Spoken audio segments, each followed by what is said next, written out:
Today, we're going to talk a little bit about this piece we have in the collection by George Peter Alexander Healy.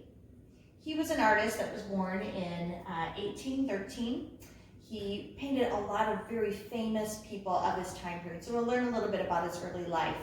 He was the oldest of 5 children that was born to a family in Boston. Like our other artist of earlier this week, he was of Irish heritage. His father was a person who worked with shipping and died when he was rather young. Because he was one of the older children, this left him to provide for his family. He began drawing at about the age of 16 and showed a lot of promise in doing sketches and drawing, so much so that he was able to start providing for his family by painting portraiture. Now, this was a time period before they had cameras, before they had cell phones, before we had the technology that we're so used to today. If you were a wealthy person, it was something that you did. You had your portrait painted. The average person on the street generally didn't because it was very expensive. But his clients were able to afford to sit for the period of time it took to have their portraits painted. And by the time he was 18, he was very, very successful. So successful and had so much talent that he was able to leave, travel abroad to Europe for further schooling, and still leave his widowed mother with enough money to sustain herself. He eventually returned back to the United States and settled in Chicago, where he again started to paint a lot of really famous people in the United States from that time period.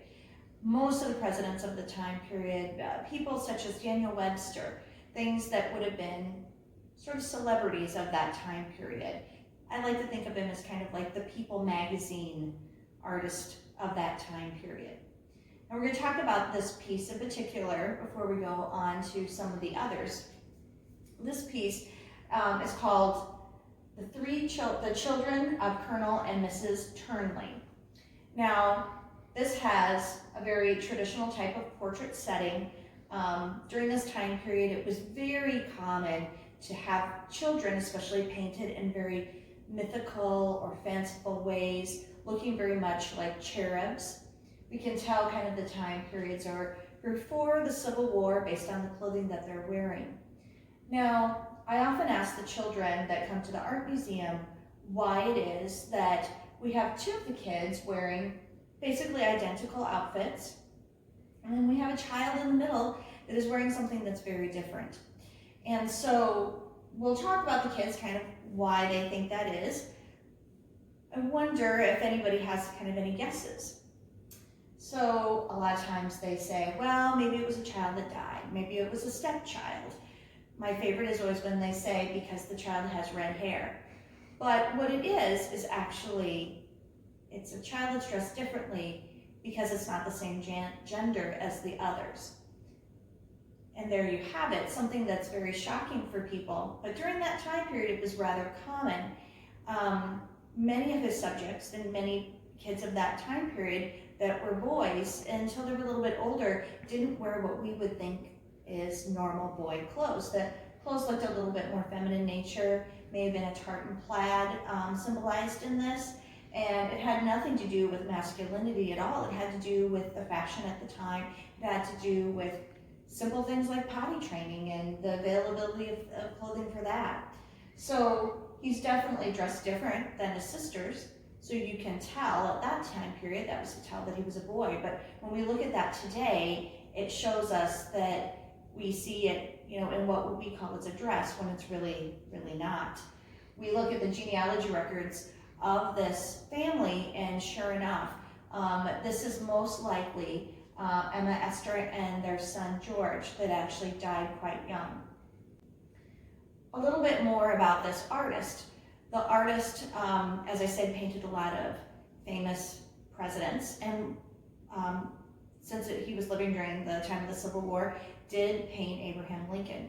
He actually sketched Lincoln in about 1864, and then after Lincoln was assassinated, really couldn't bring himself to paint the portrait that he had intended. He instead created a portrait called the Peacemakers, which was an assembly of the people that had worked with Lincoln to put an end to the Civil War. However, from that, he ended up pulling from that a painting, which we now know to be one of the most famous paintings of Lincoln. You'll know it, and we'll show a picture of it in our video. It's Lincoln leaning, like in the chair, like we know, we see him. When we think of Abraham Lincoln, oftentimes we think of this portrait.